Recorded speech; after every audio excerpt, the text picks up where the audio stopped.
Hey, Citigroup leaders, good to chat with you, even though you're not in front of me, but you're watching this video, hopefully. So good to chat with you guys. Alex and Jenny here. We just wanted to, you guys probably know who we are. I don't know why I'm introducing myself. Anyway, we wanted to give you guys a couple of updates as we look at the next couple of months for the church and what that means for Citigroup specifically. And so I'll give a couple of things, and Jenny will give some more stuff specific to Citigroups. But if you guys remember last January, we started our first class where we kind of asked all the Citigroups to pivot a little bit what they were doing to come and participate in the class if they were able to. This year, we're going to be offering a class again, but we're not going to be doing it in the same manner in which we asked you guys to do last year.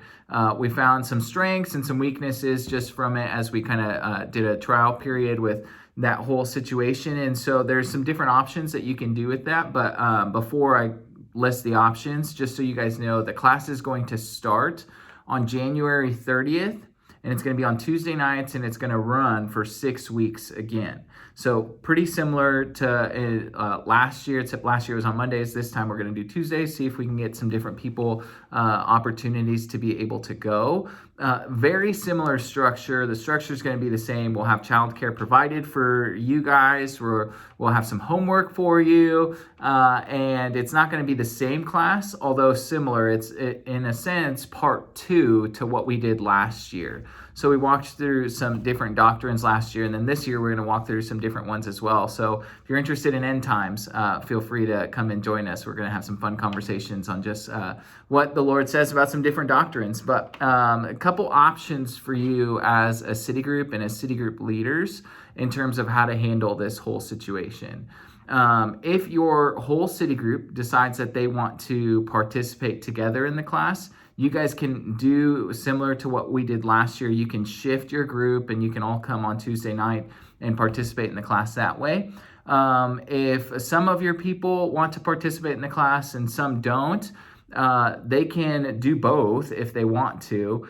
They're more than welcome to if they have it in their capacity.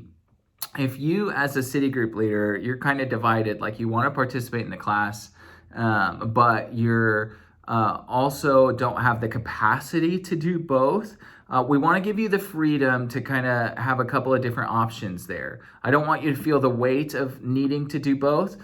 So one of the things you could do is you could find maybe another couple who is able to host and able to lead group for the several weeks that you're participating in class. Hand off leadership that way, and then that even kind of moves forward some leadership development as well for them. If you don't have anyone in your group who is able to host or able or willing to lead, you and the rest of your leadership team can make the decision together to say, hey, we as Citigroup leaders, we want to be able to go to the class, and so we think it's best for our group if we all go together. Now, there may be some people in your Citigroup who don't want to participate in the class, and you guys have kind of made that decision. And you could just encourage them, hey, it's just for 6 weeks. It's a short season. Come do this with us, and you can get some different training in some areas that way. And if they decide to still not participate, a couple of things to just encourage you with is if you all decide to participate in the class, in order to continue just fostering a sense of community so you don't feel like you're losing them through that, is just encourage your group to stay in communication, maybe do a couple of things here and there. I know the men's ministry is going to have a breakfast during that season. The women's ministry is going to have Galentine's Day. And so there's some other opportunities where you can continue to connect with the people from your Citigroup if you're not meeting as a regular Citigroup rhythm, but you're meeting in the class instead. And so that's what my Citigroup is doing. We as leaders have decided, hey, we're going to participate in the class. And then the outside events, we're going to try and encourage everyone in our Citigroup to participate in those. So that way we're still getting some more of maybe the people who have decided not to or can't because it's a different night of the week for us specifically. So just an encouragement to kind of, you have the freedom to make what decision you want for yourself and for your group as well. We trust you guys and know that you will be prayerful. And if you've got questions about that, feel free to ask us. More than willing to have a conversation. Or if you're you're kind of wanting us to come in and share some extra vision or something about the class, if your group is kind of like, I'm not sure, but you want someone to come alongside you guys in that, more than willing to. So Jenny, what else do you got for us? Yeah, so the class is obviously coming up fairly soon, which is why we wanted to get it on your radar right now, so you can start having those conversations and figure out with your group what you want to do. But there are also a few other things just to keep in mind as we head into a new year. It's a good time to just start thinking ahead about 2024 and different goals that you have. And I really would encourage leaders just to think through the next 6 to 7 months even of your group. And that doesn't mean in detail. You don't have to have a detailed schedule planned out, but just your general rhythms. Think through again your vision and your mission. Just kind of recenter a little bit going into this new year, thinking through those next 6 to 7 months. And with that, keep in mind a way for you to build in a little bit of rest for yourself. I know that it sometimes when we don't plan ahead and we just kind of keep going, we find ourselves sort of getting into this rhythm that gets very tiring after a while. So thinking ahead just really helps to kind of plan those seasons of rest. And this class that Alex is talking about is a great opportunity for you to get a little bit of rest if that is something you feel like you need right now, and you're choosing to do the class instead of meeting together. But another thing I would love for you to keep in mind is the summertime. I know that some groups historically have stopped meeting over the summer just for a break.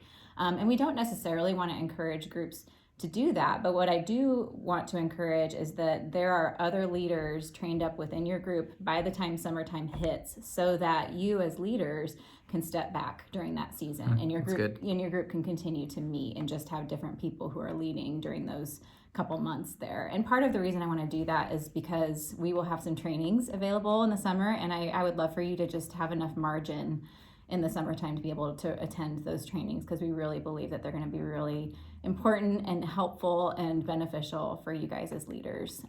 So start thinking about that. That will require some intentionality in identifying the leaders in your group, and having conversations with them about being on the group leadership team. If you haven't yet created a leadership team for your city group, now is a great time to do it at the start of the year, having known some of the people in your group for a while who are showing leadership qualities. So just affirm the leadership potential you see in them. Maybe start delegating things like, hey, I see that you are doing a great job just engaging with the other women in the group. If it's a woman, would you be willing to lead the women's discussion nights when we split up guys and girls? And then that kind of gets put on their plate, and it's not something that you need to carry. You can still coordinate, but they are the ones who are leading the guys or girls night discussions. Same with large group discussion nights. Or if you have somebody who's passionate about the community, they can be your out person on the leadership team. And I plan to create a handout that kind of outlines how to do that well, how to equip leaders within your group, how to identify them, and how to equip them and walk alongside them as you're training them up in those things. But again, that thinking ahead is really just for your benefit, because we always want to be thinking about who can replace us when our time as leaders is finished. You know, maybe you're not meant to do this forever, and that's totally okay. There's a goal of multiplying down the line, yes, but also there's the reality of you might not be a leader forever. And so just start thinking about those people who can replace you and who you can be pouring into.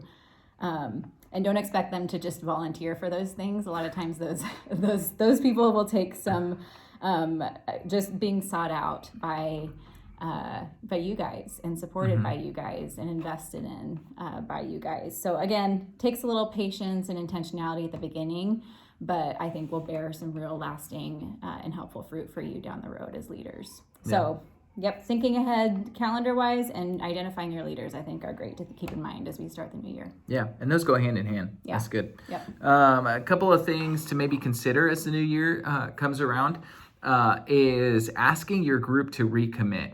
So if maybe your group isn't participating in the class, the new year, usually probably the second or third week that you get back into rhythm after the holidays, is a sweet opportunity for you to cast vision to your group to say, here's what we're hoping for, here's what we're dreaming, here's our vision, here's our mission. This is where we want to see our group by the end of the spring semester, maybe by the end of the year, what we hope to see in our group. You guys can do that as a leadership team and then bring that to your group, or you can do it with your group. We've done both in our city group too. One thing that's actually pretty cool that one group has done is they've actually put a document together where they've got, hey, here's all the expectations for our city group and people who are in our city group and details about our group. So I love it because it's great for someone who's new and they're kind of like, so what is this whole thing?